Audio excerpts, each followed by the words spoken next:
Hey, what's up guys, my name is Charlie. Today we're going to be watching some Angry Video Game Nerd. This is going to be episode 33, Nintendo Power. So let's check this out, shall we?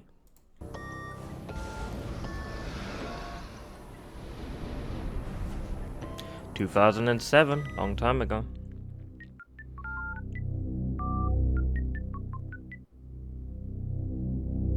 Ass! Wow, that was random. He's gonna take you back to the past to play the shitty games that suck ass. He'd rather have a buffalo take a diarrhea dump in his ear. He'd rather eat the rotten asshole of a roadkill skunk and down it with beer. He's the angriest gamer you've ever heard. He's the angry Nintendo nerd. He's the angry Atari Sega nerd. He's the angry video game nerd.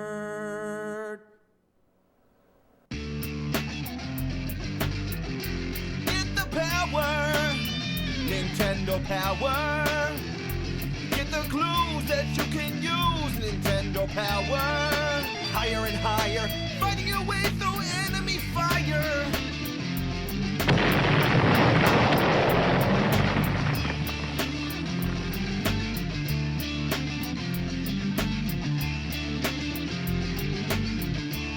This music just gets better and better. It's time to chill out. Nah, don't worry, I'm not going mellow on you or anything like that. And next time it's going to be a game review again. But for now, I just want to take you back to one of the most important parts of my childhood, Nintendo Power. You know, today there's internet. Anything you want to know about any game, you just look it up. But back then, your only source of information was magazines like Nintendo Power. Yep. If you had a subscription, you were the man. One of your friends will be breaking their balls to beat some game and you'll be like, oh, I know how to beat that game, or I know a code. That's because you had the power. Nintendo Power, motherfucker! When it landed in my mailbox, issue 1 was the most mind-blowing thing I've ever seen. Just opening up a page to a map of Metroid, it was so helpful. That game made you feel like a rat in a maze. Then there was the Super Mario Bros. Unlimited 1-up trick, the famous Contra code that gets you 30 extra lives, and how to skip to Zelda's second quest. All in this groundbreaking issue, from front cover to back, it is absolute classic. The one thing that used to piss me off was the NES Achievers section. It's just a bunch of nerds showing off their high scores.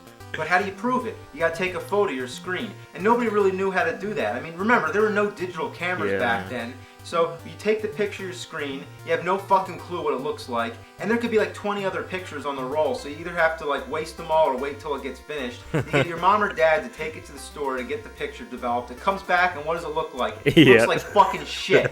So Nintendo Power printed some guidelines basically saying, look, dumb shits, this is how you do it. And if my game said cheese, I think I'd shit my pants. And if I was wearing that, I'd have problems. Nothing brings back memories like breezing through an issue of Nintendo Power. Remember when the Nintendo 64 was the Nintendo Ultra 64? Remember when the piece of shit Virtual Boy was called I remember the Virtual Boy. Remember the NES Satellite or the SNES Catapult? Remember Star Fox 2, the game that never saw the light of day? Remember reading about the new shows coming out like Captain N and the Super Mario Bros. Super Show? Remember that shitty movie The Wizard and that fucking dumbass Super Mario Bros. Movie? Man, I remember reading about that and being so excited, I couldn't wait to see that movie. But it was just like waiting for a buffalo to take a shit all over your face. Another thing powerful about this magazine was the power to know what games were coming out. But only if we could read between the lines, we would know how shitty they'd be. This one says, in-depth playing tips on the horrifying sequel to Castlevania. This one says Back to the Future has that distinctive LJN style and an interesting timer. Wow. They knew it was bad. Wow. Another classic section was the top 30, in which they'd list the most popular Nintendo games. I don't know what Ninja Turtles was doing at number 1 for so damn long.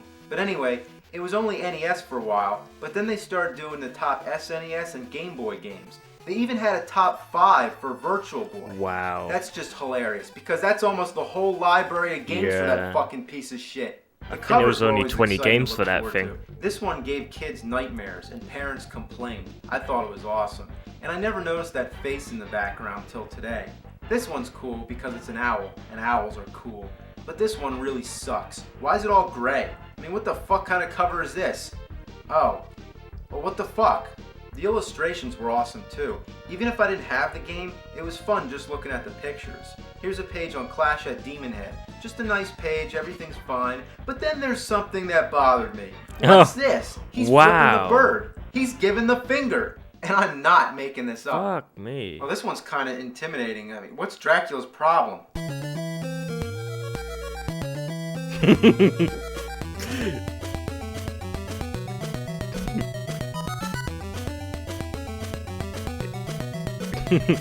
Speaking of illustrations, there were also the comics. Howard and Nestor were classic. Usually it would relate to a new game that was coming out, like this one's about Castlevania 2. It even makes mention of that weird tornado thing. There's also a Tetris comic, Battletoads, Zelda, Mario, Star Fox, Metroid, Shadows of the Empire, and Killer Instinct. The ads were kind of weird. This kid better be careful not to get those games wet. Actually, those games suck ass. Throw them to the sharks. Wow, there you go. Huddle around the phone. Charge your parents' phone bill up the ass. Unmask the power animal in you. Uh-oh, here we go. And radicalize your game with a subscription to Nintendo Power. Holy shit, will it make me grow claws like that? You know it's gotta be awesome when you're flying a Jeep through space going apeshit with Nintendo controllers. This one's so weird, somebody actually wrote a letter asking, did you really freeze a Super Nintendo? I'd love to know. The answer, Jay, the wonders of special effects and photographic tricks. The answer that you're looking for is no. The block of ice is actually just a plastic shell. It's way cool though, huh? As So Nintendo cheesy. Power progressed, the ads went from being weird to just being fucking disgusting. Why the hell is there a picture of a jar of toenail clippings in a video game magazine? the What were fuck? they thinking? Now here's the worst one yet. It's some old creepy bitch holding a log of shit. What the God damn. fuck? One ad was so gross, I stapled the page shut. I'm actually not joking. Then this one just shows a hurl bag. Yeah, that's great. That just sums up how I feel about the whole situation. Nintendo Power. Don't open unless you got a barf bag. Each issue always came with a poster. As you can see, I still have them on my walls, but each one represents frustration. Getting these things out without ripping the fuck out of the poster is just a real shit sucker. Oh, Fuck! fuck. Yeah, that's a pain in the ass. I've done that. Fuck. Eventually, they started putting staples in the posters. Fuck! Yep. Yep. That's Piece real of life. shit. Besides the posters, there's a lot of stupid shit like this Donkey Kong iron-on t-shirt. Yeah. This weird scratch and sniff Earthbound thing. Oh, it stinks! Then there was also these cards in the back. I mean, what's the point? Star Fox looks fucking pissed. Speaking of Star Fox, there was also this fighter jet paper cutout model. That's not bad. That looks pretty good. Then there are those magic eye pictures. You're Oh. supposed to stare at this thing and see Mario or something. Fuck me. I don't see shit. There's also a contest in every issue. Grand prizes would include a sneak showing of the Ninja Turtles movie, a chance to meet Arnold Schwarzenegger, Wow. to win Bill and Ted's phone booth, to win a Street Fighter II arcade machine, to dig up dinosaurs, or to be an extra in The Mask 2. The Mask 2? Oh, that's a great prize. That movie never got fucking made, unless you count Son of Mask, but that wasn't until about 10 years later. Yeah. Did they give the winner a rain check for that? To be in a movie with a computer-generated baby, or any of the other sequels to Jim Carrey movies that don't have Jim Carrey? Then there's this prize. It's just plain weird. Have you ever dreamed yourself in a tropical paradise, surrounded by sea and sand, a volcano rising at your back? Well, not if it's erupting like in the picture. It's tropical, dude. There's the sun. I don't really see the sun. There's fun. Oh, that's where the fun is, right there. Surf. Okay. You're right there. Okay. Sand. Well, that is definitely sand. And trees. Yep. There are trees. all over the place. Wow, that's bad. There's also a contest to design enemies for future Mega Man games. Some of the entries would include Balloon Man, Sun Man, Yo-Yo Man, Spring Man, Magic Man, Clock Man, Whip Man, Spook Man, Clown Man. The only two female characters were Mega Woman and Mega Girl. Then there's Weasel Letta and Terror Teddy? What the fuck? Nintendo Power was great, but as it went on, they made some dumb decisions. It was really nice when the spines were all numbered, so I can easily organize all the issues, but then, what the fuck? That's so inconvenient. I mean, some of them didn't even have the number on the front cover. You had to open it to find out. Then they came back to their senses and brought the spines back with a picture of Mario. Way to go, above and beyond. So, let's read some letters. Here somebody asks, do your Nintendo tapes only last 5 years? Does it matter if you set them on chairs or if you put the controllers on the floor? Huh. Here's somebody sending a recipe for Mike Tyson's punch. Oh, that's funny.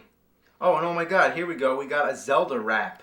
It's a Legend of Zelda and it's really bad. The creatures in the game are really rad. Oh, Jesus. This sounds familiar. Alright, now we got some Mario jokes. Why did Mario cross the road? Because he couldn't find a warp zone. What kind of fish would dare to attack Mario? A barracuda. How does Mario know what will happen in the future? He uses a Luigi board. Oh, God, so Alright, now we got cheesy. some Zelda jokes. How did Link win the basketball game for his team? He used his hook shot. What did Zelda tell Link when he couldn't unlock the door? Triforce. What did Link say to Ganon when he captured Zelda? Leave her alone. Okay, here's a really weird one. If Mario Paint has 41,664 dots available, judging from page 112 of the Mario Paint Player's Guide, and 15 different colors to choose from, then did you know that there are a total of 978857121979410 different possible images to create on a single page? That's a lot, eh? Just thought I'd tell you. Thanks, Ian. That's certainly some useful information. That's my reaction. Now we got some complaints. The game I purchased that was completely different than I expected was Rambo for the NES. I saw him firing a machine gun on the package and it looked really cool, so I bought it. When I got home, I started to play the game. It was boring. All you do is walk around and fight with a knife. The only enemies I met were spiders, gorillas, bugs, etc. Tell me about it. We'll get to that one sometime. Okay, good. Ooh, here we go. I once bought a game from a friend called Fester's Quest. I was expecting a great game after reading about it in Nintendo Power, but even with the magazine at my side, it took me 2.5 hours to make it to the first boss, and another 2 to make it to the second. You want to know about Fester's Quest? Next time. Yeah, good. I want to see So those. here's a good complaint. So, nice names, guys. Mario 64, Super Mario Kart 64, Pilot Wings 64, Wave Race 64, Killer Instinct 64, and the list goes on. Yeesh. I'm not really mad, but I think you guys could at least put some effort into the names of the games. He totally has a good point, but here's the response. So you're saying you wouldn't be in favor of our plan to rename the magazine Nintendo Power 64? Wow, what an asshole.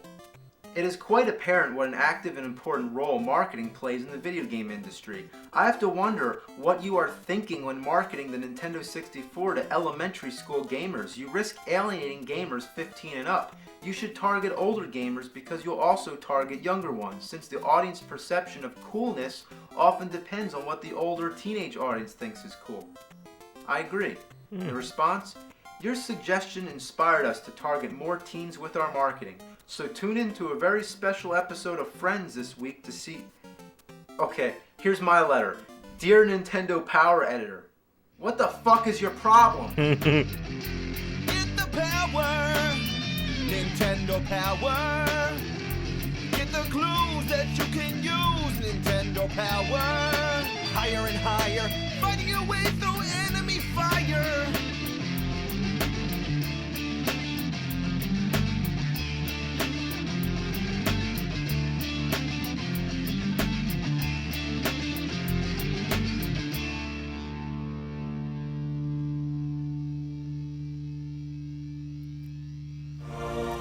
Gotta pause it there.